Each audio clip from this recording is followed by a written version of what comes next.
Welcome back to another week here at ECAC Apex Spring 2024 season. This is week number 5 of 6 of the primary season. This is my first time here with Liz. How you been, Liz? And how's your Apex experience? Not too bad. Thanks for asking. I'm very excited to be here. I actually used to be a really avid player of Apex. Now I love to watch it and keep up with the game in that way.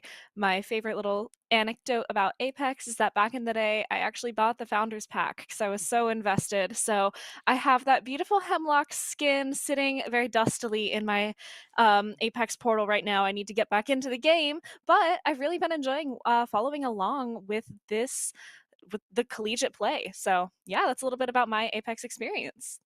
Yeah, and thank you guys again for being here and the broadcast. But if you guys, need to tune out, need to walk the fish, talk to the dog, whatever you may do, you can follow the ECAC Twitter for all updates about your favorite teams at ECAC underscore esports for all the action there. And so you can see that link below. And then obviously we're going to get into the teams here and take a look at some of the familiar teams, so maybe some new teams to you guys. And we're going to take the first 10 here. We have Cat U Apex, we have Apex Legends Red, Soaring Eagles, GCU Moonlight, GFU Esports, GU Apex, Husson Green, Lakeland University Apex, LIU Apex, and Muskingum University Black. For our next 10 here, we have JJ Apex, we have Southern Arc Blue, San Jose State, Trine University Blue, ULL Apex, UMT Grizzlies Copper, USM Huskies Blue, Weber State JV, WFU Korizanic, and WSU Esports. And that is your 20 teams. Again, these are just some of the teams, but there is another lobby that is going on at the same time as ours. And we're going to get into some of the highlights of last week. If you missed some of the action, we'll be able to take a look right here with you guys. And we had a lot of plays made early. We had a lot of early fights taken. We see USM Huskies taking some fights early here into the action. PKs on lock. Some crazy shenanigans happening.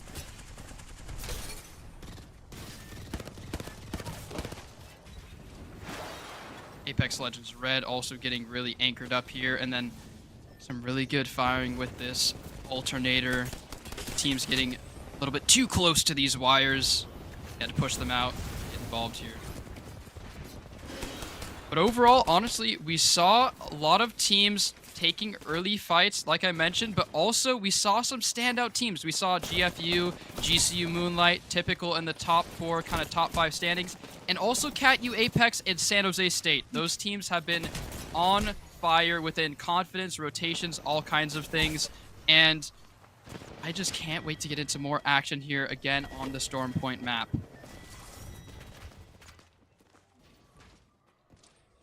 So, as we're moving into week 5, Chase, could you share a little bit about the importance of this point in the competition? We're kind of midway through the season here. We're midway through, but also we're getting really, really close to the last week of traditional play here. We're going to go for 6 total weeks. Top 15 teams move on, and then the top 10 teams get a few of those bonus points. The higher up you are on the leaderboard, the higher up you're going to get more points going into playoffs. And that is a huge marker because, again, there's 6 total weeks of play. This is the second to last week, or yeah, sorry, second to last week before we get into playoffs. So these bottom 5 teams really need to make it shine here to get into that playoff spot. So a lot of teams may be taking a little bit more aggression like they saw last week, or they're going to play a little bit more passive for those placement points and try not to die so early on. So we're going to see kind of how teams balance this out, see what teams decide in that kind of bottom third, because there's going to be a lot of changing of those placement and elimination points as well.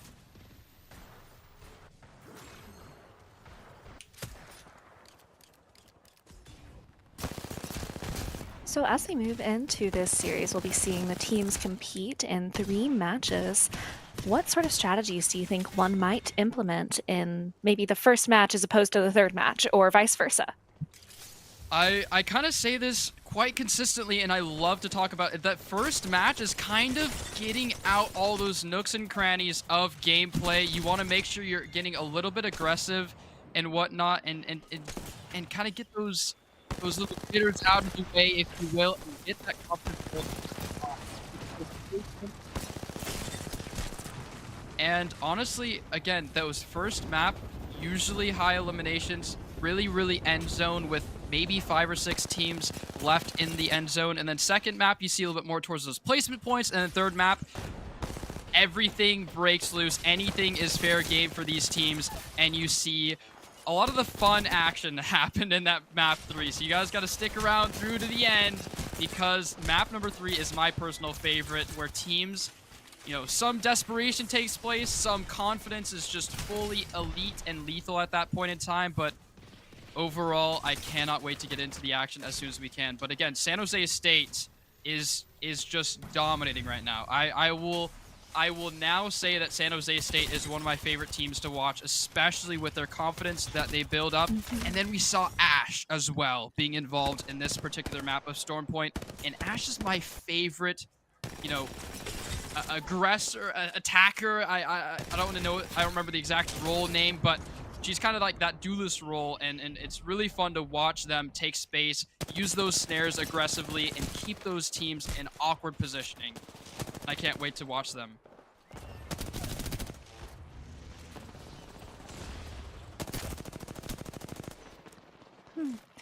So you've talked a little bit about San Jose State, GCU Moonlight, the George Fox squad. What are some strategies we've seen these teams implement? Like, what is maybe the go-to strategy of San Jose? What makes them stand out to you? I see a lot of teams implement these ultimates really well, because the ultimates are super hard to build over time. You want to make sure you're utilizing them when it comes to these late game circles.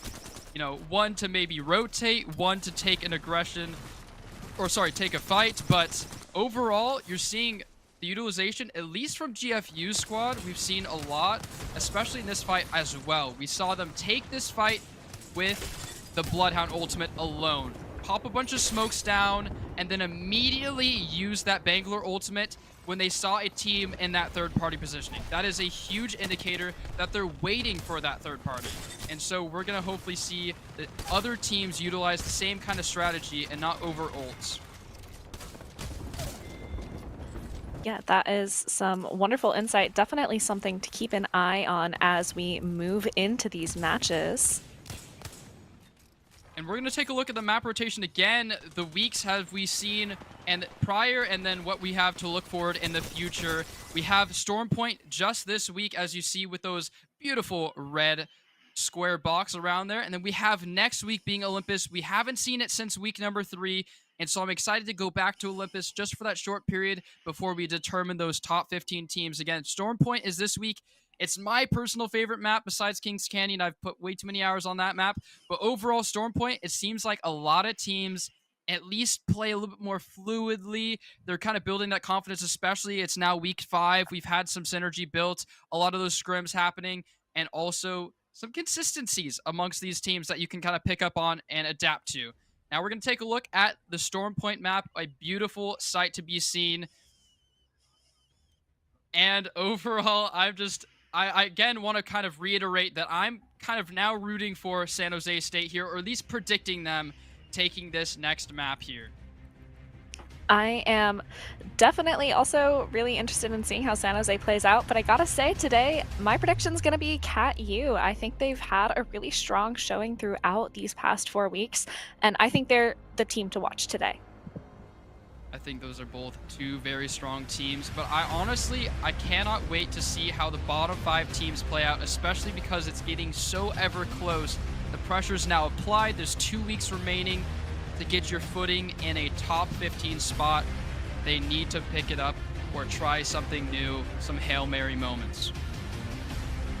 Absolutely, and the passion and the drive of that bottom 5 team, I love a good underdog story, and that might propel some of them even higher up in the rankings.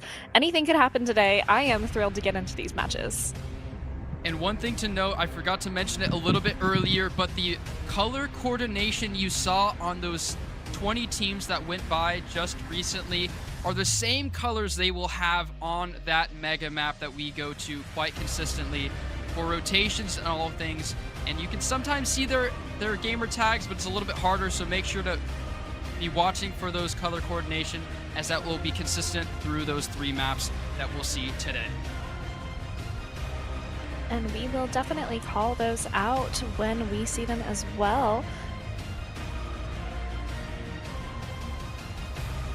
And as we get underway here and they're loading up into that flying spaceship craft of destiny, and we're going to see how the teams kind of land here. We saw a lot of action towards that kind of west, south side, and also northwest side. There was a lot of teams landing in those areas.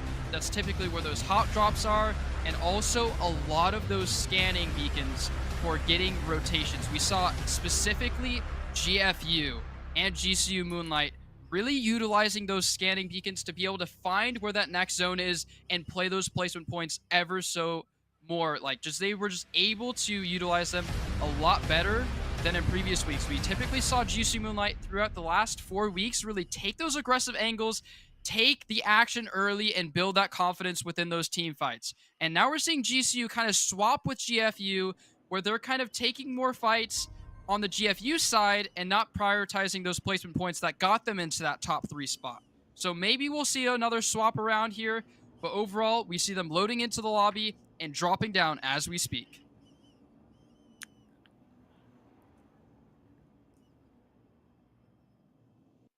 And the match is going to get underway.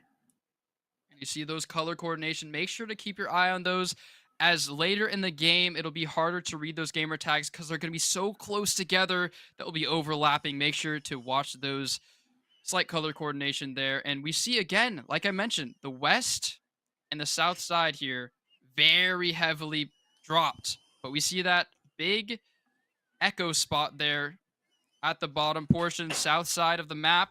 There is that big high tier loot spot. So in these early stages of the fight, what are we prioritizing right when you're dropping, especially for these teams that are dropping in highly populated areas? You kind of want to get your loot quickly. And are you the kind of player to get out of dodge, or do you want to stay and fight? What sort of strategy are these teams going to implement? Me personally, I want to get there, get that confidence up early, because if I don't take a fight, and as we see a fight happening on ULL Black here, seeing cracked shields on both sides, but the elimination and squad wipe goes to ULL Black. A lot of revives needed to take place now in CETO Station. And LIU, Apex, also looting up here, trying to get as many weapons as you can. And to answer your question truly, I think at the early stages, I'm just picking up everything I can get my hands on. I don't want a second weapon for anybody else. I want to make sure that every weapon, I want to have the first dibs on it. You know, I love my teammates, but I want first dibs. And now we see a fight here over at, I believe,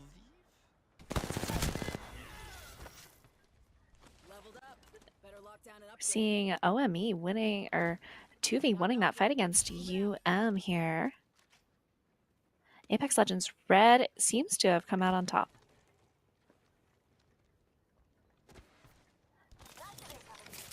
Good fight to win early. And again, just a reminder of this recent looting system and or perk system, as a lot of people have been calling it, is that you no longer can pick up shields, purples, golds, blues. You have to do damage or build overall just this perk system. Again, you have to farm these like supply crate style things, and then you have to build that to being able to purchase the perk system. So you can either help your passives, your tacticals, or you can build back into that shields that we talked about before. So shields are an important part of the game. You see a lot of teams like Soaring Eagles right now on the grays. If they go into a team fight with blues or purples this early, it's a lot of HP disadvantage. That's more or less time to reload in those situations. And time is of the essence in these just team fights. Everything needs to be in your favor. And we see a team like Soaring Eagles, their win conditions truly baiting them into their team and using these caustic barrels to get that fighting, and now the Bloodhound ult, Beast of the Hunt, is popped. Scanning. GCU And Moonlight getting taking free this with early that fight. scan.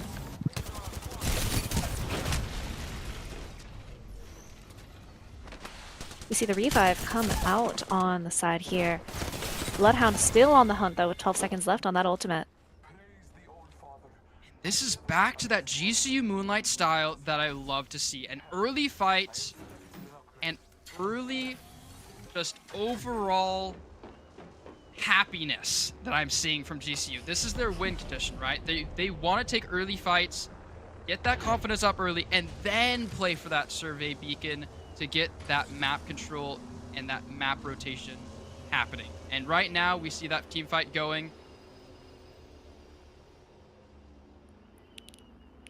And honestly, I just hate to see GCU Moonlight winning. I just hate to see them winning because I know that my other caster, Nerdy Bird, is just smiling from ear to ear, seeing them in any shape or form winning anything. So I am just frowning as deep as one can frown when I see GCU light up.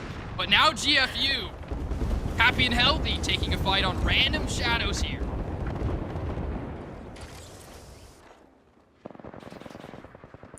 In an arena like this with kind of multi-levels of just verticality, you can fight inside, outside, a lot of ground. Where would you want to take this fight? I would want to take the fight any way they let me take it, because I want to just fight anywhere. I will take a fight anywhere. I'm throwing that Ashe there. I'm saying pulling because of my Orisa gameplay I've had, and then I'm just getting in there. I am just trying to get involved, try to get as much shield break as possible, and then my favorite phrasing, because of Psalm CS, is I just say cracked. I just say it instantly, and we get in there. I believe this is San Jose State on the right portion of our screen taking a fight, and they're already at purple shield. That is some an impressive loot tier this early on in these early stages. Oh, this is for Southern Arc. Southern Arc Blue, never mind. But they are in the top 5 squads, so they are up there, or minimum top 10, but they are doing really well. I believe last week they either got a top 2 or a top 1 finish. And this is a big shield disadvantage for Team. Looks like we have GCU Lil Baka as our current kill leader.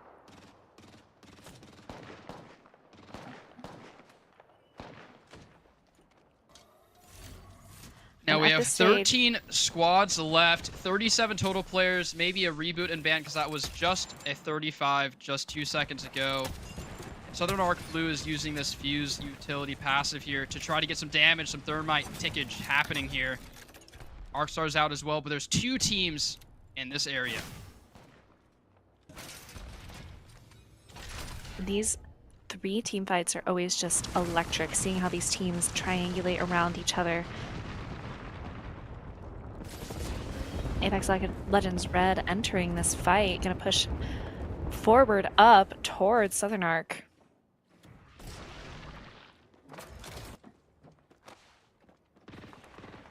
And now Apex Legends Red is going in on Southern Arc, getting one down, using some nades to cover some ground.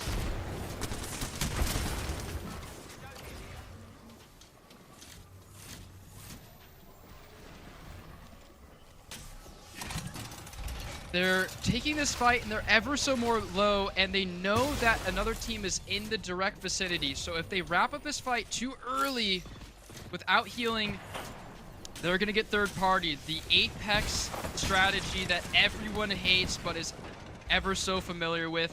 And now they're full HP here at Southern Arc Blue. Now they might want to take this fight, but they're just going to play a little bit passive with this Fuse utility that can poke out. That passive is ever so frustrating when you're tucked in a corner, just getting that little pop-it attack on your screen. Now a crack, ever so low, gets a knock there. Southern Arc Blue feeling a little bit confident here. Apex Legends Red is taking a fight, a squad wipe. Southern Arc Blue. Southern Arc showing us why they are in that top 5 spot. And we have 11 squads left, 32 players still in the match.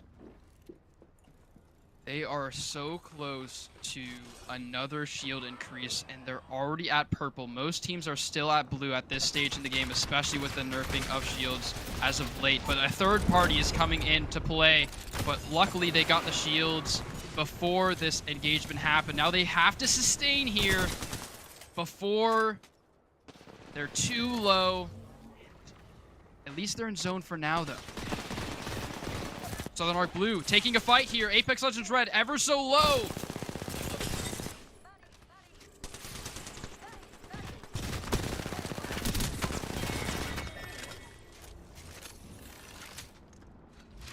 Apex Legends Red takes down the squad. I believe that was Southern Arc out, I believe. Southern Arc Blue out. That was all the purple shields in the world. But their white HP, right? Their red HP was too low. They only healed up their shields, and that's still an HP disadvantage. As much as blue shields isn't that big of a deal, or it's more of a disadvantage right there, but if they don't have their white heals as well, they're down and out. They have to heal up both to be able to sustain through that fight, and they prioritized shields, which was understandable. They had to get those quick battery heals, and now they have to rotate out.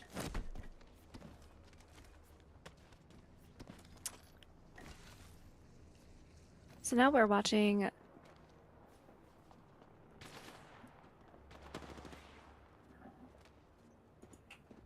not gonna finish, or maybe it's just no. That's a not gonna finish for that team.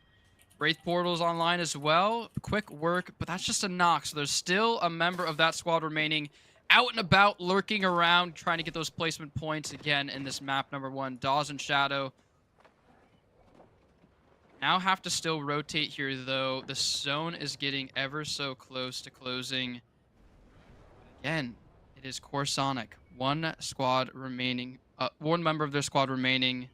But if it is the Wraith, it's kind of the best situation here, right? He has that passive to get out, or she has that passive to get out, and then the portal as well to rotate. You kind of want the ability to rotate when you have one squad remaining. While we're in between fights here, let's talk a little bit more about third partying in Apex. Oftentimes, that is the decider in these fights. Chase, can you tell us a little bit more about strategies for handling third party fights that we're seeing these teams implement to survive when multiple squads are closing in on them? There's so many win conditions in this game, and a lot of the time, it's just this poke and play game, especially when you know there's another squad lurking. And so you see kind of Southern Arc Blue play really slow there, play for that advantage window, right? And then they finally take that engagement. It wraps up the fight so early, but they don't use those white healings. And then they have that teammate that gets ever so low. They're in this kind of bunker state where they don't really have any like Sentinel style players on their team, and so they don't have any defense to be able to sustain in that spot. No rotations quite ready just yet, and then they go down early because again that HP advantage so low. But honestly, third partying is such an issue, especially with teams that don't heal up right after a fight, and that's exactly what happened to Southern Arc Blues, that they were down again on that white HP. Absolutely, and it looks like both of our prediction teams, San Jose and CatU, are still in the fight, kind of on opposite ends of the map right now. We're seeing the teams start to migrate towards that newest sphere, the new safe zone, as the map begins shrinking. And you just see almost 2/3 of this map is area you cannot stand on. So we're going to see a lot of fighting for these bunkers. And we do see GFU still in the game, but is he just one squad remaining, or one member of his squad remaining? I believe we have a sole member of GFU here. Edge. Goat eats grass, just on the edge. GU Apex also trying to rotate in, but there's still 3 members of his squad. But again, it's that blue shields we talk about. It's a little bit too late to be having just blue shields. Coordination, win conditions, still matter. Let's talk about the solo heroes, the sole survivors of an otherwise what would be a team wipe. So for GCU and GFU right now with a single player online, are you going to try to live this out? I think you're trying to, But at the end of the day, it's just such a tough situation because a lot of teams have this Bloodhound Bangalore composition, which means they have so much utility to get information on if you're hiding. If they see you're alone, they are pressing that W key into their desk. They are just thrilled to have a 3v1. And this is LIU Apex. That one member of their squad. This is a happy, happy day for GCU.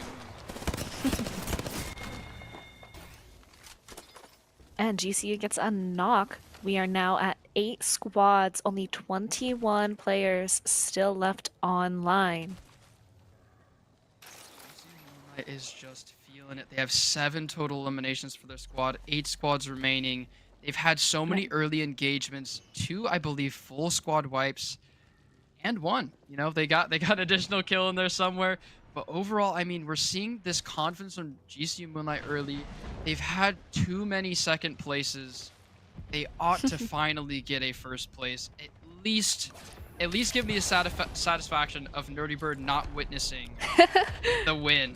You know, and so at least they don't get the satisfaction of, you know, rubbing it in on broadcast. So that is just the only thing I can hold on to. If they win, win, I'll do it for you. Good right now. But I love to see high quality, confident gamers, and GCU Moonlight those gamers. And one thing's for sure, GCU is gunning for that first place. They're playing really into their strengths here. As we're moving into one of these final circles, an all-out fight is breaking out between at least 3 teams right now. Talk about third-partying.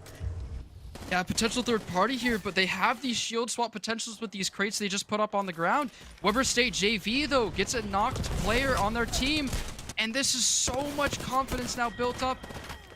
And Weber State falls. 6 squads left, 13 players. That's another squad wipe for GCU Moonlight. They got 7 They're kills on fire. just on order, and they got 9 total eliminations.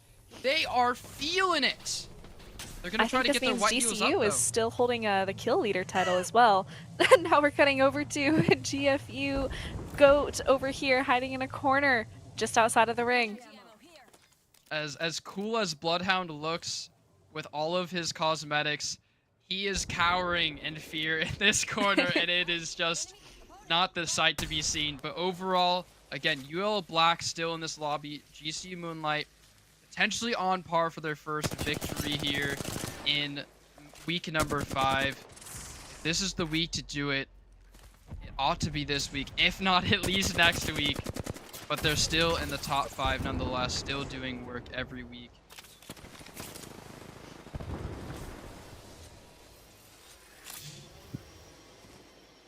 Now UL Black building some potential confidence here. They have the Bangalore ultimate to be utilized, as well as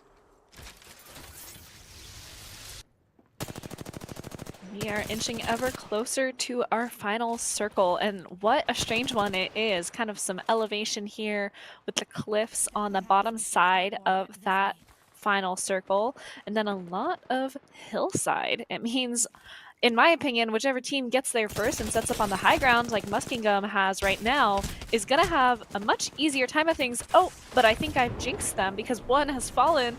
We are down to 5 squads left.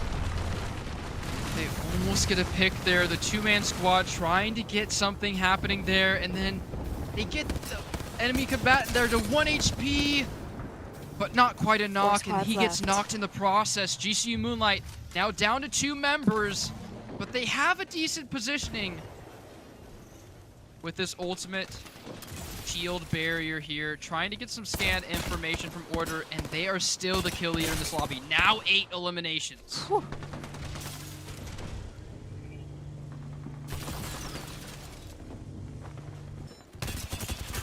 All of the teams converging in this final area as Storm begins to shrink once more. GCU grabbing their teammate's beacon. Are they going to head for a late game respawn? Seems risky, but they are absolutely gunning for it. Yeah, they're gunning for it indeed, but they most likely wanted to get that shield or that player banner just to be able to use that shield swap from his teammate at least late game. Now Cat U Apex. My boys. Revive off here. Absolutely clutch, I'm sure. Totally not biased or anything. Nice headshots. Some beautiful from Cat U headshots. Apex. The 30-30 repeater.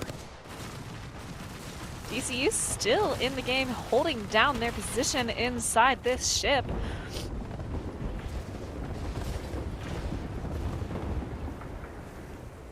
GCU has been in this positioning time and time again, but they're the opposite angle of where the zone is pulling. They have to rotate. They're ever so low on HP, and it is Damo the Llamo and his teammate on the high ground. This is the best spot to be, regardless if you're down a team member. And now a thermite grenade on lock. That is the spot. They've been hitting the camp button, and that's GCU Moonlight directly behind them. This is a potential pincer angle. I'm nervous for Muskingum Black. Muskingum definitely has the right idea being up here, but that does make them so vulnerable. Everybody is looking at them quite literally. We all want to be king of the hill right now, especially as GCU closing in on the right side. Dama the Llama and Plant Mantis are getting pincered off as we see another team taking a fight just below. Ready to push up though and third party them. And Muskingum is out. GCU has taken it down to 3 squads left. I believe we have GCU and CatU up. CatU still has 3 members remaining. GCU has 2, but they have the high ground. And this is a spot they've been in so many times. Is now the time that they finish it off, but it's just Order. But if Order's the one to do it, they are on 9 eliminations this match. It's a 1v3 situation. Can he pull it off? I am torn right now. I'm rooting for Order, but CatU, that was my prediction, and I gotta stand by it. I think they can pull this off, but Order has shown us that they are not going down without a fight at all. And CatU wins. CatU Apex takes the win from GCU Moonlight, although they were running the whole entire lobby with eliminations. That is just crazy. He had 10 eliminations just himself. He got the knock, but not quite the finish. So I think it's maybe just the 9. But overall, I mean, CatU Apex, that was your pick. How are you feeling, Liz? I'm feeling pretty good. I mean, I'm always happy when a team that I predict gets the win, but even more so, I really got to enjoy some great Apex from all of that final 5. GCU, I might be reconsidering my pick here, even though CatU got the win. Overall, GCU is looking hot. They are playing well. They're nailing those rotations, having great firefights. And you were going to take a look at some replays here of the last map. If you're just joining us, you're going to get a little bit of a summary of what happened here. And that San Jose State going down early. I shed a few tears just for that moment. But overall, we saw a lot of team fights early. And again, GCU, they were absolutely dominating. And again, I want to say thank you to Advanced GG for providing all of these replays for us here. And they are just doing a fantastic job within the gamer supplement industry. They are the ones to go to. Yeah, so thank you to our wonderful sponsor. Absolutely, these highlights are going crazy, and we wouldn't have them without this sponsorship. Thank you again, and again, we saw this map, just crazy third parties, but again, GCU Moonlight, it is honestly, it's heartbreaking to see them take so many second places, but overall, they still did splendidly well when it comes to elimination factor. They had 9 eliminations. Order was the one on their squad. Just countless numbers of damage. But I cannot wait to see how map 2 plays out. Again, early fights happening map number 1, but map number 2 is typically where a lot of teams play for these placement points. We'll maybe see more 3 members in squads than 2. We saw people willing to lose their members. But we're going to take a quick break here at ECAC, and we will be right back with you guys in just a moment.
Welcome back to the broadcast here at ECAC Apex Spring 2024 season, week number 5. We are on Storm Point.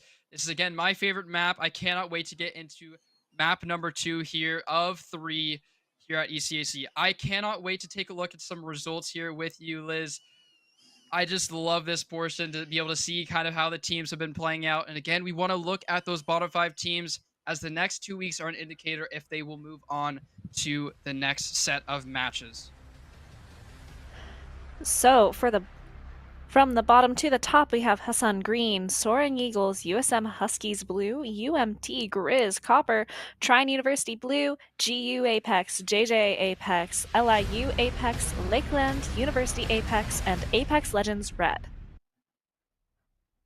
And moving on to the top 10 teams, we have WFU, Core Sonic, ULL Apex Black, Weber State, Junior Varsity, Muskingum University Black, Southern Arc Blue. We've seen them take a lot of victories. WSU Esports, they've had a few. Cat U Apex, always in the kill feed. San Jose State, also in there as well. GFU Esports in that kind of rotational style. And then GCU Moonlight taking that number 1 spot.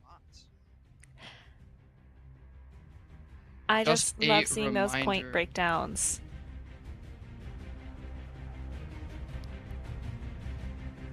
Just a reminder here that my prediction, although they went down early, that is not the team they are. San Jose State is going to take the cake.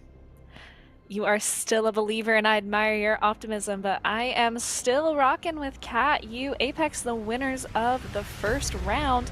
Their patience pays off, and I can't wait to see another match 2 Cat U victory. Cat U are just a splendid sight to be seen, but they're now landing in the lobby of Storm Point. And now we're going to take a look at these landing locations, and we see a lot of teams seeing that bright blue blaring circle saying, hey, I want to have some fun in that loot goblin territory. Giggles getting a little bit too happy there and going to potentially rotate into GCU's hands last second. And we are seeing a lot of teams go into their comfort zones. GFU hitting up the mill once again. Cat U taking that upper left-hand corner of the map. Meanwhile, the rest of the teams kind of converging on the middle or on that hot zone. We're seeing ULL Black here. The fight happening. Cracked! ULL Black goes down lower. Ooh, just barely makes it inside. Seen a lot of action happening in the kill feed over here. The EVO harvesters are now online and able to be grabbed. Hydro dropping somebody early. San Jose State down 2. Shmubby 1. Only one left up to go rescue their teammates.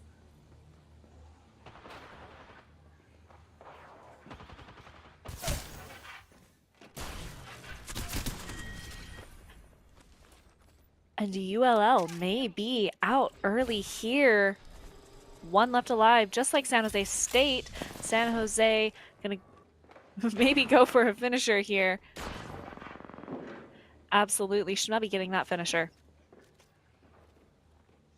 Still getting shields here, and now it's just V2N1 KO in the lower portion of that map. Shmubby has the blue shields now. That is instrumental to taking this last engagement. He got the other 2 knocks. He got them finished off too. He knows it's a 1v1 situation, and he needs this elimination to get his banners for his teammates, get the revive, and get this game back on the ropes for their team.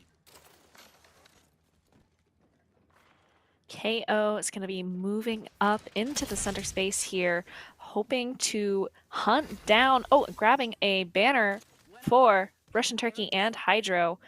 Now let's see, is KO going to make a break for the Teammate respawn, I believe so. Looks like KO has decided they don't want to take that fight with Shmubby, but they're taking some damage on their run out here. It's a run-in with another squad. And Bobby! ULL Black goes down. We're at 18 squads, 47 people left alive. The squad wipe for San Jose State. And now he can get his teammates back online here. That is a sight to be seen. Let's go, San Jose State. Shmubby, maybe Shmubby should change their name to Goat as well. We already have 2 goats in the match, though. Yeah. We're taking a look at the mega map here, and we're seeing a lot of teams not inside the zone, but GCU Moonlight. They're now getting those high eliminations out early, so now they can play the placement that is typical for this map number 2. And I'm excited to see how they kind of utilize these survey beacons to get those rotations in, get that little green bubble for us to see as well. And we're going to get some rotations here and some fights happening. Beast of the Hunt popped on GCU Moonlight. A knock already on the ground. Only 2 members of their squad. They have to fight here. GCU is definitely hot on those heels here. Taking some pot shots, and Order gets a knock.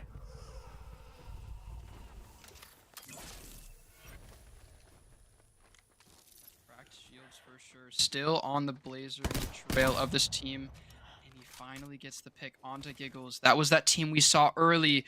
They went to land one spot, then they stopped. They went to land another spot, and then they saw GCU Moonlight, and they went to this corner area to loot. And GCU Moonlight taking advantage of how long it took them to fall down. They looted up twice as much in that time frame. Going down early, it's pretty standard for that sketchness or weary of other teams early. GCU once again proving they are in it to win it, taking those very self-assured pushes, knowing they can win those fights, get the picks when they matter, and get out safely. A lot of teams still in the rotation portion, but it looks like Nova Champion is looking at this squad. I thought they were on the same team for quite a second, but now Me too. cracked shields and excited with a rampage in hand. And forcing that other team back towards the coming storm. LIU getting good damage in.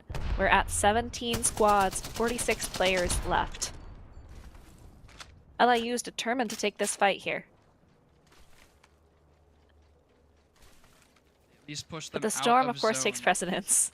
Yeah, Storm take precedence for sure, and now they're going to rotate through this cavern and probably gatekeep this team. They have a lot of time to do so. As much as the zone doesn't tick much here, it's enough of a tick that to hold it is a very beneficial strategy. Dom the Llama getting aggressive onto Ario Juan, 95. We're seeing Trine University here taking this fight. Gonna push through into some damage and get knocked. Muskingum has 1 down, 2 still in the fight. Muskingum getting a big push forward. Gonna go for the team revive here. Good revive and good team fight from Muskingum Black. I mean, that was just insane damage, and Dom of the Llama utilizing that passive, that double time that Bangalore has, and just hitting those strafes in all the right places, then boom! Shot to the face, and now they have a long way to rotate, though. Now this fight took place a little bit late, but it's not too much, just a mild sunburn, if you will, as Nerdy Bird would say, as they're going to be rotating into this next zone. I'd like to take a look at the mega map and see where these teams are and their positioning. All that in a bag of chips. We'll see here very shortly. While we wait to go to the map, we've seen a lot of teams that are in our top 5 kind of playing a bit more passively, waiting to take strategic fights. I'm thinking here, of course, of Cat U, who we haven't really seen in the kill feed yet so far. Do you think that that is a viable strategy, or do you think going for the points that Damage and Elims are going to get you here would be better? I think when it comes to the top squads, a lot of them are just going for those extra points now. They already have guaranteed their spots. There's just no way on planet Earth that they will be able to be disqualified in any way, shape, or form. Like, they're not going to be in that bottom 5 spot. So they're just playing against these teams, kind of building that confidence. So I honestly see these teams taking early fights, but now we see CatU with a different style of play. They've been taking these WQ strats since week number 4, and now it's week number 5, and we're seeing them play a little bit more for placements, and that's the first time we've seen them do that with such great success. They finally won, or they've won a couple times, and so now it's going to be a very good utilized strategy from them. They have won the first map. Yeah, they're definitely sitting in a really solid position right here, and why take unnecessary risks? We are seeing JJ Apex desperately making a break from the zone here as they circle into the next safe zone.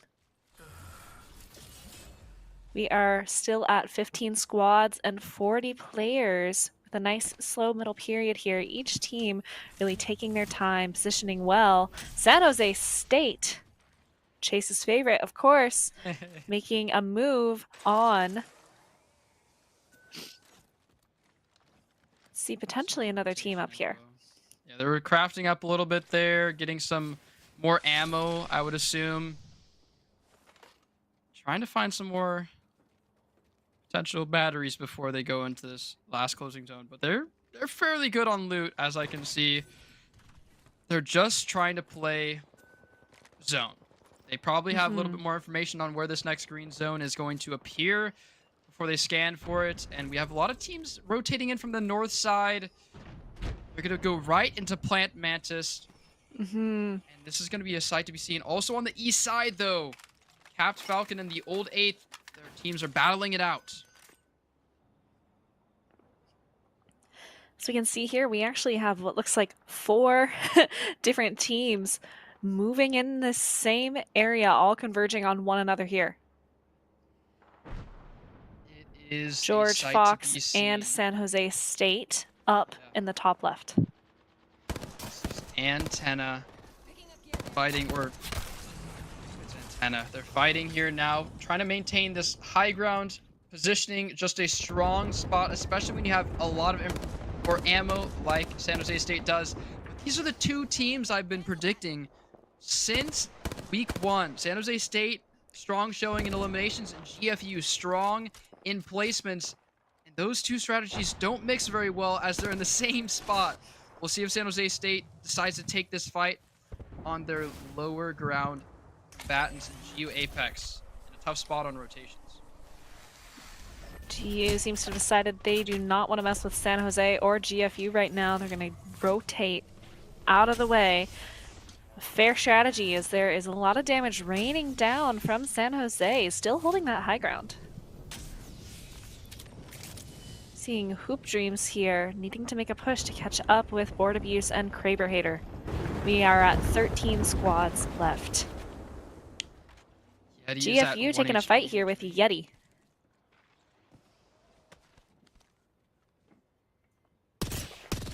GU pushing up now on San Jose State. Lakeland University moves into the same vicinity here. Once again, making a break for that safe zone.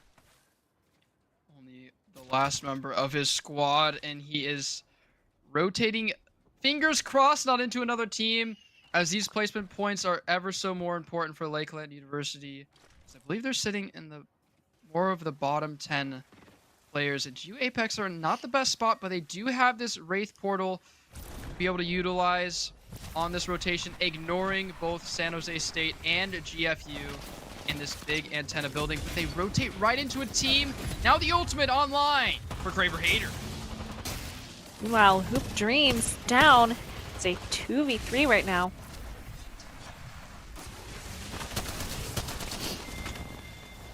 And GU Apex goes down. 11 squads, 29 players. San Jose sitting pretty, 6 kills. Jose State has, I believe, 7 total eliminations, and they now have the red, purple, and hopefully another purple shield from Gordito. Perro Burrito. Now they're going to have to realize that there's a team to their south side, or north side here, in that little 4B boy, and now we're going to see CatU Apex taking this fight. Here we go. damage. Cracked. 20 HP in a dream for that player as he heals up. Mr. Dawes 5-2-1. Apex Legends Red watching from the heavens here on the high ground as this fight takes place. Getting a crack.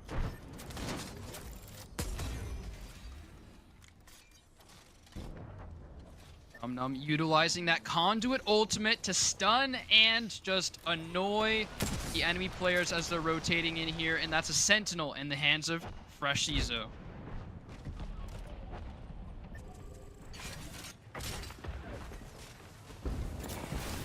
WSU getting into this fight too. Just Watson left alive, it appears.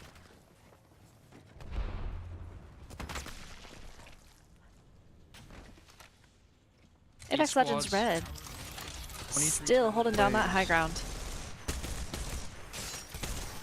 This is a tough spot for WSU. I wouldn't want to be sitting on a low ground, but with the zone right behind you too, you're gonna have to make a move at some point, and you'll be moving right up the hill into Apex Legends Red. And just behind Apex Legends Red, of course, is another team.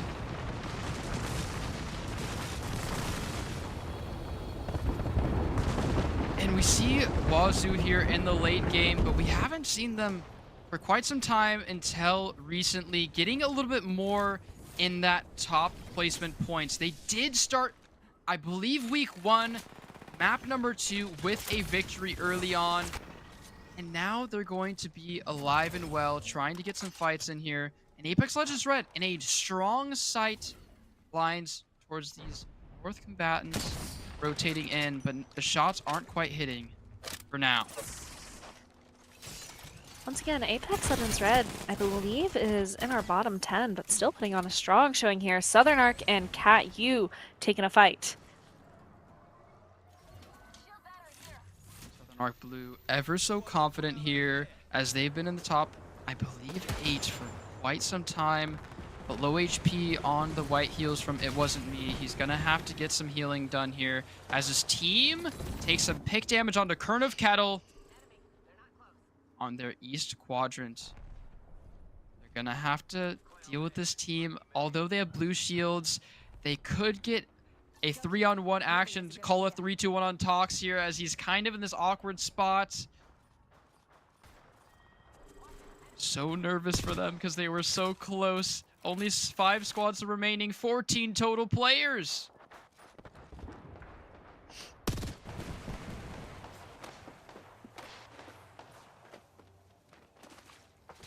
Looks like GFU moving into this fight as well, down in the bottom right quadrant of the remaining safe zone.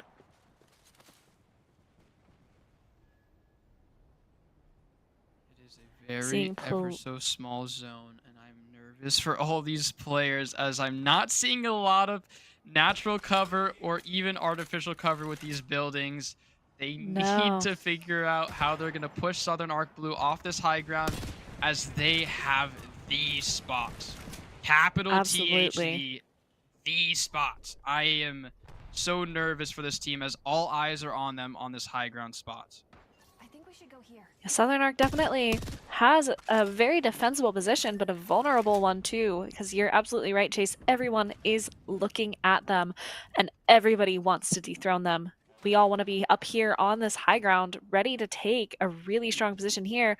With just 4 teams left and only Southern Arc and GFU in the safe zone, we're seeing 2 teams still rotating in for us here. Excited to see how this plays out, but GFU again in a kind of awkward spot in this low ground quadrant. But, I mean, they have this supply drop to play around and a lot of loot now to pick up. Low ground and high ground is kind of the best place to be. I'm so nervous for these teams still rotating into this last second zone.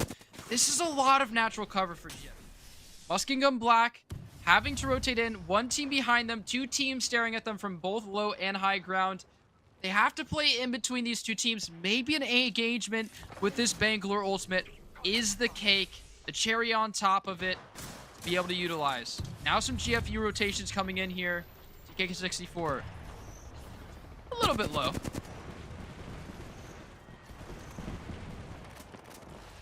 1 minute left as the final ring is closing in. 4 squads still here. 12 legends in the arena. We're seeing GFU and Muskingum both sitting with full teams. High Shields taking a fight here with what appears to be GFU. And taking down Xenoplays. Just Goat left alive here for Goat and TK64 left alive for GFU. Xenoplays made it out. That was Travis Static Squad. I'm forgetting their university name as we speak, but that was a tough engagement. They had some stuns from that Watson utilizing their favor, but they got the knock on Kern of Kettle, which is typically your sign to say, we're pressing this W key through our floor, through the bedrock. We're pushing that thing down, and we're getting involved. GFU Esports, though, with a Kraber in hand, and if Kraber hater's in the lobby, he's not having a good time. Absolutely not. We have 3 squads left, 9 players, 3 full squads. Southern Arc, Muskingum, and GFU playing it out for the win here. Southern Arc still holding down that high ground. Muskingum holding that lower structure, while GFU is kind of out in the open right now, hoping to get a Kraber pick onto Southern Arc up on that higher level. Southern Arc's Tox has dropped at least, ready to take that fight down on the same level as GFU and Muskingum. Blue has to prioritize the white shields now too, especially when there's a Kraber in the lobby. That's a 140 body shot, and that is just a time to get knocked if you don't prioritize putting those shields up. GFU Esports in a really good spot, but the zone is pulling towards this high ground that they've had to ignore for quite some time. This is now the time they have to take this engagement. Horizon Ultimate online, though, from Goat Eats Grass. Southern Arc ready to take this fight, pushing towards Muskingum as the ring closes on them. Catalyst Wall forcing them into each other. Getting a knock here for Southern Arc. It wasn't me going down. It's a 2-man squad for the moment. Tox, Plant Madness, TK64, and Goat Eats Grass are all that's left. TK64 getting a kill, becoming the new kill leader for Goat here with 6 picks. GFU Esports pushing high up here onto that upper level. Southern Arc still holding up down the high ground. And GFU Esports is your crowned victory for map number 2 on week number 5 of Stormpoint. That is the GFU difference there. And it is just crazy that they were able to pull that out because they're on this low ground spot for so long. They get a Kraber. That is immediately the telltale sign that a lot of teams are not going to really want to peek you. And so we see that happen. GFU being able to utilize that space, that pincer angle setup. They're able to kind of engage that medium mid-range target, get that finish off. There was 2 teams pincering that guy. And then there was so much, again, focus on the high ground. Every battle royale you will ever play, every team is so wary of the high ground. They kind of ignore the low ground. They don't think that they're that big of a deal. And that low ground is ever so crazily gifted at rotations to be able to get involved at that third party location. It's kind of an ebb and flow of, do we engage this? Do we wait for that team to fight? And when there's 3 squads remaining, the first team to choose to fight another team, that third team almost always wins. Very tough spot to be in. And I believe we're going to take a look at some replays here as we continue through here into map number 3. LIU taking this very definitely aggressive fight here across the pond, pushing the other team directly into that ever approaching zone. Muskingum looked very solid throughout this entire showing tonight. I always love kind of it's not a surprise team, but definitely not a team either of us predicted, and they looked amazing today, playing very strong, making it into that top 3. GU Apex here with another fight, utilizing that Wraith portal to its fullest potential. It goes right into another team, and then these stuns working out against them. And then again, board abuse, trying to get involved, but it is just too late. And I like you calling attention to that team as well. Not Southern Arc Blue, but Damo Muscale? Delamo's team, I'm forgetting their team name, but you just said it, and Damo Delamo is feeling it right now. If every time we've spectated him, he's feeling it on the confidence, he's doing these jiggle angle peaks to maintain, even if he's low on HP, that he's getting the damage and not taking as much. And then we see Southern Arc Blue, again, typically on the high ground, but then they have to rotate in. They get some good knocks, but again, look at this damage. It wasn't me as knocked. Solar's ever so low as well. Tox trying to take fire with his EVA 8 as much as it's a good weapon. It's an it's an automatic shotgun. It's not a lot of good long range damage. And then we see GFU taking that last fight with a full HP and white shields. I believe Goat Eats Grass was on that red shields, full HP. Mhm. And then we also had a purple shield. That's a lot of shield and HP advantage going into that last fight. But overall, I'm so excited to get into map number 3. And if we can take a look at the standings, I would love to take a look whenever we can get that chance.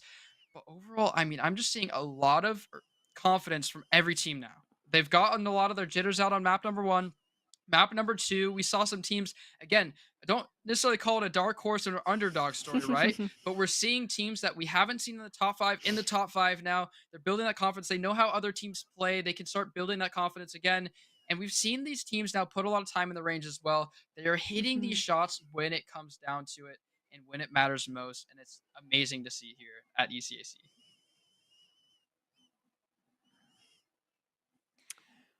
I want to say Eh, thank you again to Advanced GG though for sponsoring those replays. They're brought to you by ECAC or not ECAC, sorry, Advanced GG. But I want to say thank you again to them. But again, if you are coming in and out, you know life happens. You can't give us your full attention. We appreciate you being here regardless. But for all updates, you want to take a look at ECAC Twitter, and that's at ECAC_esports for all of your updates on your favorite teams. See if your teams are kind of guaranteed a spot into the finals as we move forward. You want to make sure to take a look at that below. Absolutely. And remember, for those bottom 5 teams, all hope is not yet lost. We have a third match on the way, and every point could be crucial in staying in and making it to that top 15 that'll battle it out in week 6 next week on the ECAC stream right here. Yeah, next week is going to be a big one, especially for those top 5 teams. They are going to be feeling the pressure even more than they already Mhm. are right now. And trust me, I've been in that spot where I need to qualify. And those last 2 weeks, you feel the pressure ever so more. Mistakes happen, but also those hero moments where you're like, how did my teammate that's been scrimming with me this whole time just kill 8 people in the zone when they're the last one alive? The crazy moments can happen. The map pressure can also make those diamonds. And we're going to take a look at the map rotation again to tell you how everything is going to happen here. Week number 5 is still Storm Point, and then we're going to go into week number 6, I believe, is Olympus, and that is indeed correct. And I'm honestly interested to see how our map rotation works in the future once we get to week number 6, how finals and playoffs will play out. But we will get you guys that information when we get it here on our end. But overall, Storm Point, I'm sad to see it go next week. Such a It is, and we've had a good 2-week run on Storm Point for sure. I'll be excited to maybe see Kings Canyon come back for finals. I know that's a map I enjoy playing. It's a classic. It's the classic, of course. And it could be fun to see finals play out on Kings Canyon. It could be fun to see it on World's Edge. Who knows? Any of them will be great, especially with this really strong roster we have. Definitely going into the top 15. I think our current top 5 in no particular order is San Jose, CatU, GFU, and one other. But let's take a look at our 20th through 11th place. We have Hassan Green, Soaring Eagles, USM Huskies Blue, UMT Grizz Copper, Trine University Blue, GU Apex, JJ Apex, Lakeland University Apex, LIU Apex, and Apex Legends Red. Again, we're seeing that shifting of that bottom 5 quite frequently within these games. And for your top 10 standings, we have WFU, Corsonic, ULL, Apex Black, Weber State Junior Varsity, Muskingum University Black, Southern Arc Blue, WSU Esports, Cat U Apex, GCU Moonlight, no longer in that top spot, San Jose State taking that second spot, and GFU Esports taking that first slot. It's also ever so close. We're seeing 20 points. We're seeing 4 points. We're seeing 8 points. A differential of mere kills and placement amongst these teams. And as we take a look at this map, as it is beautiful, it is going to be absolute carnage on this map number 3 of week number 5 here at ECAC. I cannot wait to get a look at the action. Again, I want to reiterate, San Jose State, you're my king crowned, beautiful, glorious kings. Please take a victory while I say your name. I do not want to curse you guys. You've won so many times. Please. I need you to win. And for my part, I am still rooting for you. Number 4 in the standings, number 1 in my heart, CatU Apex. And I think it's worth it to give a quick shout out to GCU Moonlight on behalf of our other caster, Artie. Not here today, but we know they are rooting for GCU in the wings here. So San Jose and CatU currently our top 2 predictions, but GCU and GFU both also looking hot as we move into match 3. As we see the teams falling here, just a constant reminder for you guys, those colors are the ones you want to look out for your favorite teams as it gets to that late end zone game. Those gamer tags are going to be hard to spot, although it's easy right now. Make sure to take a look and see where your favorite teams colors are, as we will follow through with them the rest of the map here. We see a lot more spread out here though now. Not a lot of teams south side. It is nobody in the middle, and all the corners making a beautiful heart shape there for you in this ECAC map. And quickly pointing out some teams to watch: CatU in the teal, GCU and GFU both purple, and San Jose State that kind of goldy bronze color. So remember those colors here. Those are our current teams to watch. This is the same team fight we saw just last map. Schmubby extremely washed. Russian Turkey on the high ground gets cracked. San Jose State, Bordizo already down. Schmubby and extremely washed taking this fight. Schmubby getting very low and goes down. It's extremely washed left for San Jose State to save the day. We see the punching action happen as though one gets knocked, but his teammate is quite there. Extremely washed is saying, hey, I'm getting off that rust. I am no longer washed here, and I'm getting that elimination. Now, San Jose State in that early squad wipe now. Now moving on into other teams as well. An early fight taking place, but still 18 squads remaining, 15 total teams saying, hey, we're still here. We're going to have some fun here too. And the first ring is going to start slowly closing here. As we can see, CatU still at North Pad, GFU at the mill. Those favorite spots of theirs, GCU over at the pylon. All of our teams to watch went completely different directions. Seeing San Jose State also over on the left at the down beat. And now we're seeing a lot of teams now realizing how this zone is pulling, and you see that green space because there is at least one member of one squad that scanned a beacon and got that information for their team, and they know it pulls towards that west side. So you got to make sure to rotate in. If you're sitting Crazy Watson over on that east side, you need to start booking it towards that down beast location. That is a lot of ground to cover, although there's a lot of rotations inbound. You have a Trident next to them as well. But a lot of teams now have to rotate in, especially GCU on that south side as well. So many teams in that area. If you rotate early, you can gatekeep. And we like to gatekeep over here. And we've seen that strategy works well. It certainly worked beautifully for Southern Arc, holding onto that high ground until the very last moment, where they ended up taking second place. So we definitely love gatekeeping here when it comes to Apex. Oh, I love it. I love making sure that I rotate first. It feels like I made the IQ play, and then I just hold those teams. I say, I want to hold your hand just like the Beatles, and I just turn them into boxes. WSC Esports taking a fight here. They're down a member, but not down and out. Cracked, but now healthy. We're up against Dawes, Risky, and Martin again. A team we've seen frequently in that kill feed. Dawes, we've called out before, has been feeling it. Dawes has been feeling it. There's a few others as well, especially Damo the Lamo. Or Damo the Lamo. I don't know, unfortunately, but let's hope it's Lamo. But overall, Watson now has his Bangalore with him. That's another squad member that you can now utilize with taking engagements. And that's a beautiful sight to be seen. We're seeing San Jose State just on the other side of those rocks. Meanwhile, these two teams are still slowly moving away from each other, not even warmed up in hot pursuit as Martin and Risky do their best to get out of there.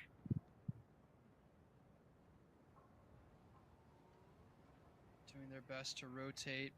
Although they're feeling confident, this is an engagement early on. And I believe it's not in the next zone, and they are aware of this. They want to make sure that they're taking engagements on their terms and not too far out of zone. While we have this lull here, let's circle back a little bit to our standings. So we have kind of a formula here. What can you tell me about placement points versus kills? How do these all add up to create our top 5 in our standings?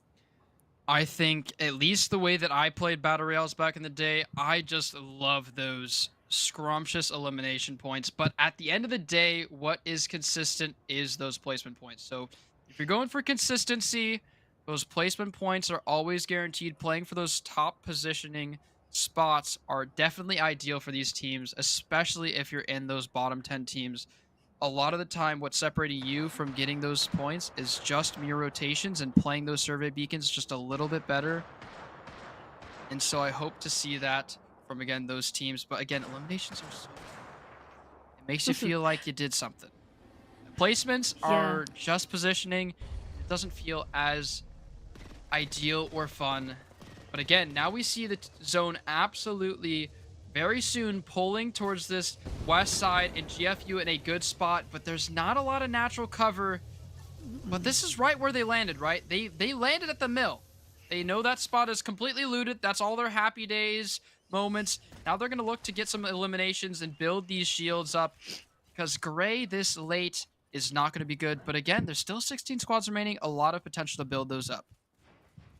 Yeah, GFU leaning into that strategy you mentioned they would use earlier today in our broadcast of getting that beacon, figuring out where the next ring is going to be, and setting up camp.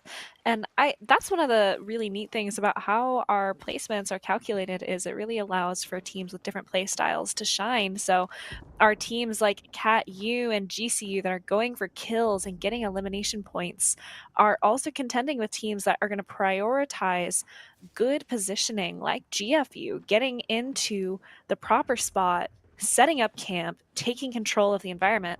But of course, it is the teams that do both successfully that are gonna do the best today. And GFU has been doing that beautifully throughout these past 2 matches.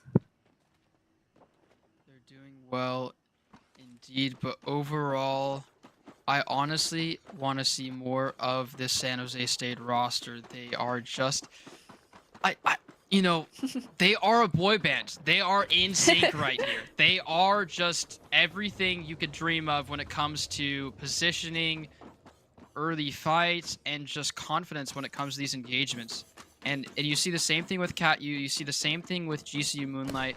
There are teams that are just fun to watch. There's teams that get the job done. GFU is one of those teams that gets the job done, but they're not getting those high eliminations. They're getting usually those 3 to 4 eliminations at the end of the game. And so, but it's consistent, right? You see them at the top 1 or 2 spot, considering all these eliminations from other teams. It doesn't matter, because they're always getting that second, first, third place. Absolutely. And I mean, just to highlight that, GFU wasn't one of our top predictions for this series today, but they took the win in map 2 by simply outplaying the competition. We're seeing Lakeland here flying in, Meanwhile, two teams moving in on each other. We're seeing the Old Eighth and Freshizo's teams here converging. Converging towards CETO. Ceto. Not Cheeto. It's Ceto. And we have a lot of teams in this general vicinity, or at least the two that are about to fight. And there's only 2 members of this squad on this south side, and there's 3 members playing tightly knit.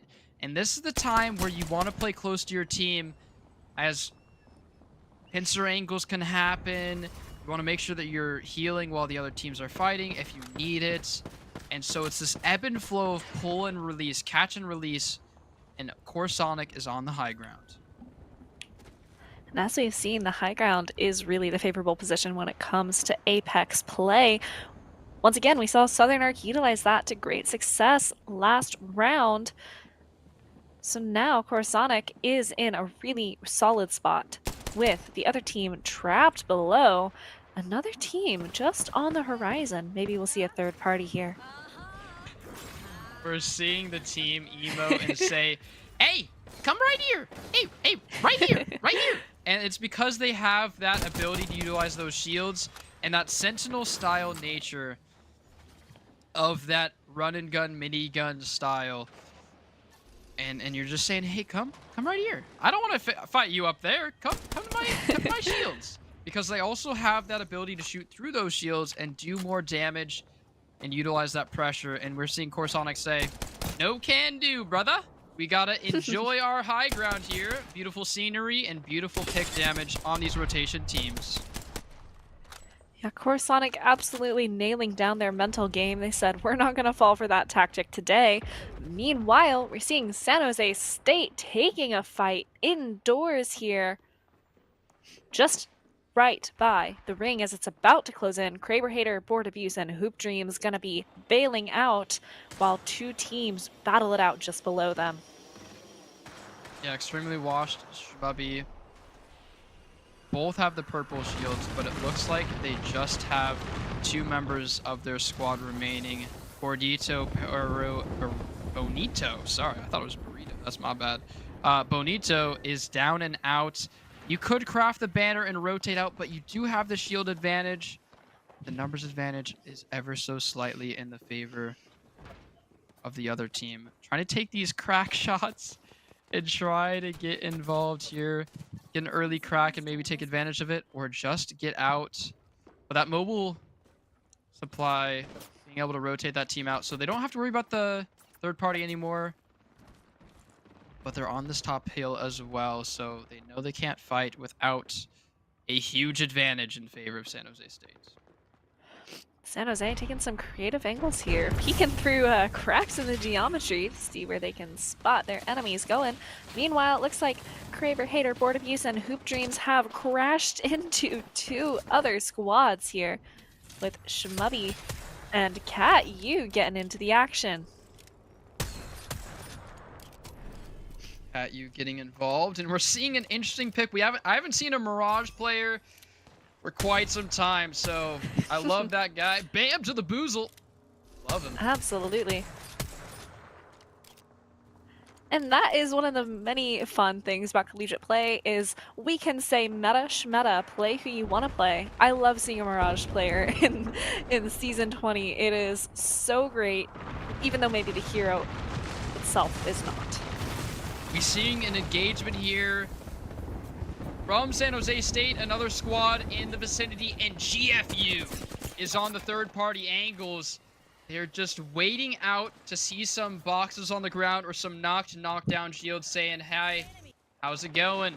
They're going to get involved here, but Xenoplay is saying, hey, I don't care about the third party no more. I see Damo the Lambo is ever so low, no shields, and so they're going to try to pick out this fight. Shmubby low but not out, and again, Gordito sitting on that banner, waiting to get revived by his team if they're able to live through this. But the zone is getting ever so close to going down towards this northeast quadrant.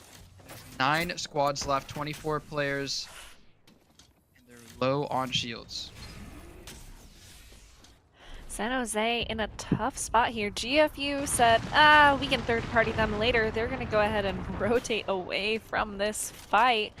GCU Moonlight, however, is going to take this opportunity to go ahead and finish off another team.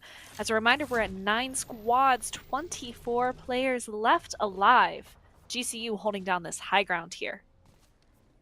GCU Moonlight in a really good spot, but they haven't realized that the team has already blimped out and said, I'll see you guys later. And they are overall now on a GFU POV here. The Bangalore Ultimate online. That's not going to deny the high ground from them. Just a little bit of shields taken. Shmubby. Yet he's stuck. He's alone. Where is his team? And now GFU is going to crash onto him. Yes. TK64 with the kill, or Xenoplays with the kill on Yeti. TK64 dropping Muscle.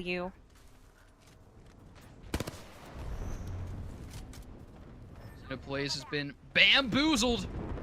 He's trying to rotate into the center zone here. They do have the high ground. That is a knock. And this is kind of the best hunting ground spot for GFU. This is their hunting grounds, right? They started at the mill. They know this territory probably better than most teams in this vicinity, as this is their priority spot to land. 7 squads remaining. Damage is on. Cracked. Oh. And Goat with the kill there. GFU and GCU both sort of going for assassinations. Another knock from Xenoplays. He is the kill leader. 7 eliminations, 1 assist, 8 total for the squad. And again, this is now kind of towards this GFU playstyle. They have the Kraber in hand. That's a knock. That is a W key push from Xenoplays, using that tactical and the ultimate online. And he sticks with the Arc Star. Immediately knocked. GFU taking this fight with CatU. Meanwhile, GCU is going to camp out on the side there and wait for an opportunity to push in where maybe the fire is a little cooler as these two teams come head to head. Not a lot of squads remaining, and 3 of those members are this GFU squad in the hunting grounds of Mill. This is probably the best zone GFU could have asked for. They love just playing placement points, and what's better than a zone that pulls directly to your landing spot? That's another crack from Grass, I believe. No Xenoplays. With just 10 members left, GFU, one of the only teams that is still a full 3.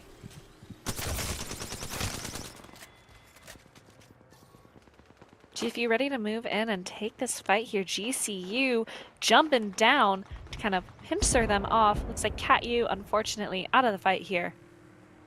The GFU and GCU are going to tackle each other soon.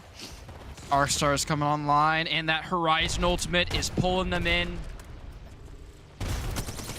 That's a lot of damage.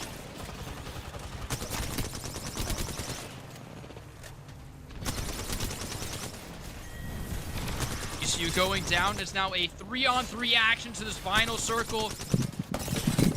GFU is ever so low as they took this engagement. Knocked and knocked. There's only one member of this squad remaining. It's Xenoplays in a dream, and that's Weber State Junior Varsity, one of the bottom 10 teams, taking a victory against the #1 squad in the standings, GFU. That is a beautiful timing from Weber State Junior Varsity.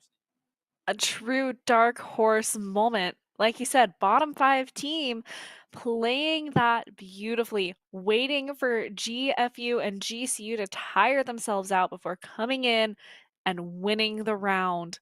Great play from this team. Maybe that's going to secure them their top 15 spot. If that doesn't secure them their top 10 spot, or top 15 spot, I don't know what to tell you, because they just took on the #1 team in this last 5 weeks of Apex, and they told them, hey, we don't care who you are, we don't care what shields you're rocking. If we're in there, we're there to win it. And although they played with confidence, they didn't have any advantages going into that fight. They just hit their shots when it mattered, and then came out on top, said, we're the champions, and took it on lock. We're going to take a look at Well, some of let's take those a look at some replays. replays.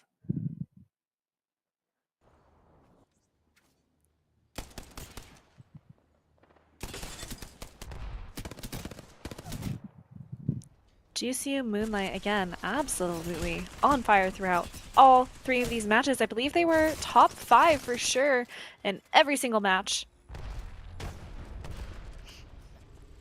GFU Esports, of course, one of our winners from today's series here, taking that fight, just absolutely hitting those shots. Goat eats grass, going in for the final kill. Winning for the last kill, but again, these passives on lock, right? All of the natural cover, the Mad Maggie tactical coming online, pushing them out into open space, and that is just a beautiful sight to be seen from Weber State Junior Varsity.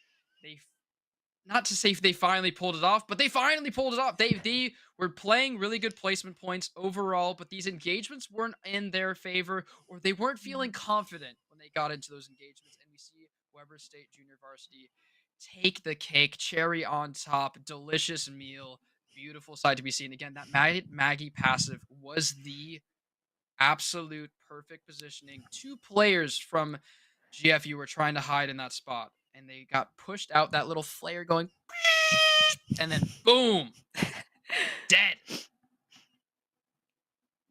Yeah, it is got to feel good to be Weber JV right now.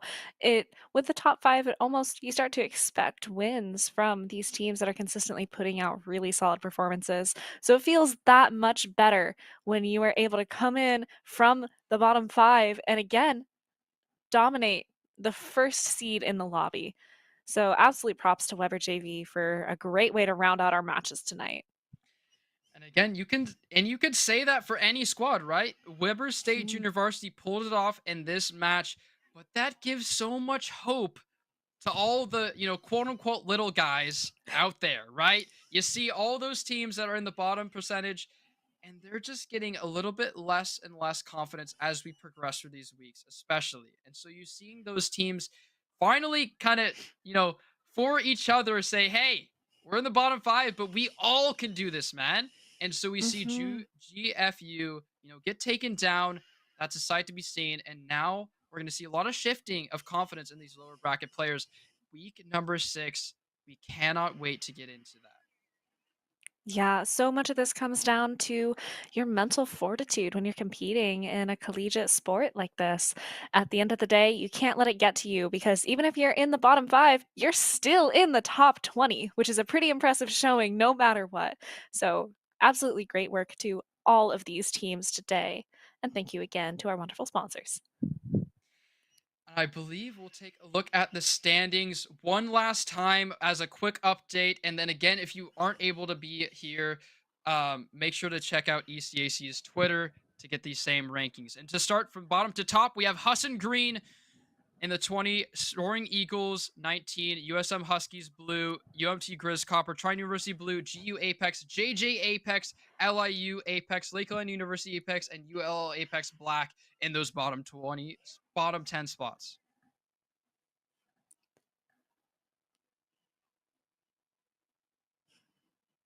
Then for our top 10 going into week 6, we have Apex Legends Red in 10th place, WFU Coruscant, Weber State JV shooting up into 8th place, Muskingum University Black, Southern Arc Blue, WSU Esports, Cat U Apex sitting at spot number 4, GCU Moonlight, San Jose State, and GFU Esports in number 1.